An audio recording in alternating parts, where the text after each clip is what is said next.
Class சின்ன மருமகனான Sathyapriya sister அகமௌலிகா. இதுவரை நடந்த இரு தரப்பு வாதத்தை வைத்து பார்க்கும்போது சரஸ்வதி அம்மாளே அசையும் சொத்து மற்றும் அத்தியாசத்துக்களை அவரது மகன்களுக்கு இரு பாகமாக பிரிக்க அந்த நீதிமன்றம் உத்தரவிடுகிறது. முதலாவதாக பாரத நகருடைய வீடாக சேகருக்கும் அதே மதிப்புடைய புதுநகரில் உள்ள வீடு தம்பி கணேசுக்கும் கொடுக்கப்படுகிறது.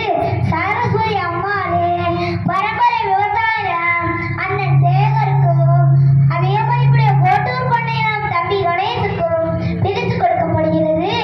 சரஸ்வதி அம்மாளே கணவன் பயன்படுத்திய பத்மினி கார் பெரிய மகன் சேகருக்கும், சரஸ்வதி அம்மாளே 15 பவுன் நகை சிறிய மகன் கணேசுக்கும் பிரித்து கொடுக்கப்படுகிறது.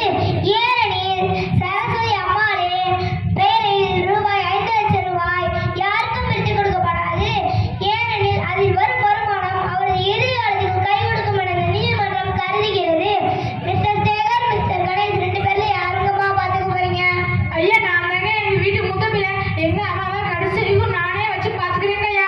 இல்லைங்கய்யா, என்மேலேதான் எங்க அம்மாவுக்கு பாசம் அதிகம். அதனால நானே கடைசி வரை எங்க அம்மா வச்சு காப்பாத்துறேன் ஐயா. சரஸ்வதி அம்மாள் பெரிய மகன் வீட்டில் 1 மாதமும் சிறிய மகன் வீட்டில் 1 மாதமும் தங்கி அவரது இறுதி காலத்தில் மீதமுள்ள காலத்தை வாழ்ந்து கொள்ள இந்த நீதிமன்றம் உத்தரவிடுகிறது. Order, order, order.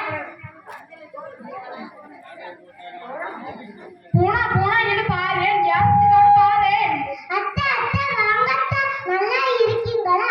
ஏங்க மச மச நின்னுட்டு இருக்காம ஏதாவது போய் வாங்கிட்டு வாங்க. அத்தை, ஒரு நிமிஷம் இருங்க, நான் போய் காப்பி எடுத்துட்டு வரேன். நல்ல வேளை உங்க அம்மாவை உங்க தம்பி வீட்டிலேயே விட்டுட்டு வந்துட்டீங்களோன்னு பயந்துகிட்டே இருந்தேன். போனா நீயா பேசுற? எங்க அம்மா மேல அவ்வளவு பாசமா? விளையாடாதீங்க, சட்டு புட்டுன்னு கடைக்கு போயிட்டு சீக்கிரமா வாங்க. நான் உங்ககிட்ட அது வேணும் இது வேணும்னு கேட்டா கல்யாண காட்சிக்கு போனா ஒரு புது நிதியில நகையே இல்ல. இந்த ஓட்டை எனக்கு தெரியாது. அடுத்த மாசம் என் தங்கச்சிக்கு கல்யாணம் வருது. எனக்கு போட்டுக்கிறதுக்கு நல்ல நகையே வேணும். என் உயிரை போட்டு வாங்க, யாரு கையில காசு வச்சுக்கிறான்? அதான் உங்க அப்பாவோட கார் இருக்குல்ல, அதை வித்துட்டு நல்ல நகையே வாங்கிட்டாங்க.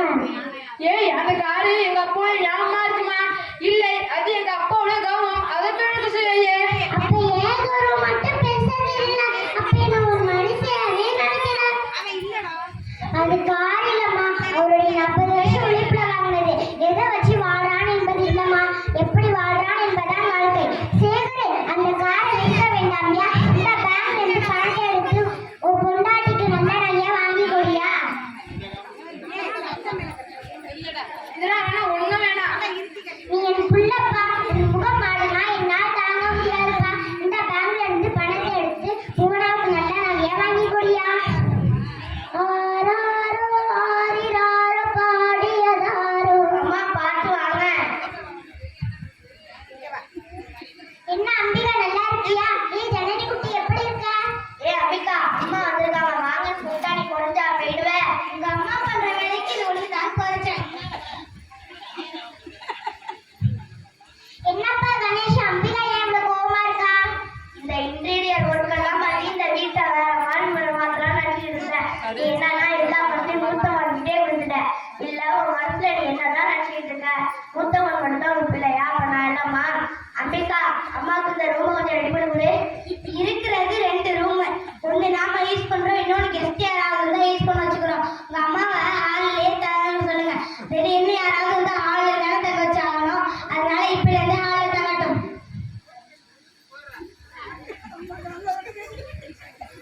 பாட்டி, நீங்க எழுமதியோ பாட்டி?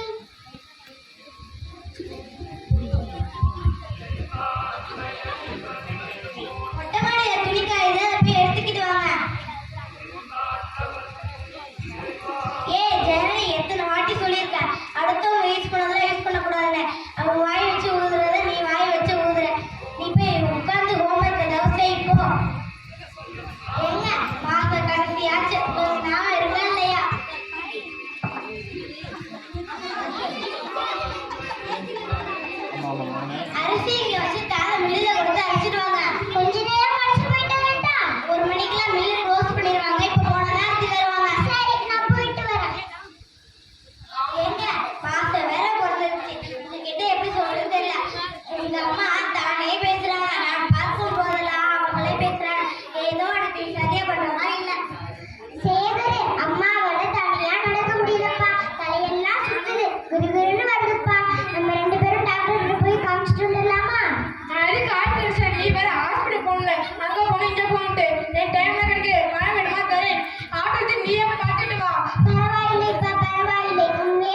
சரி வா போய்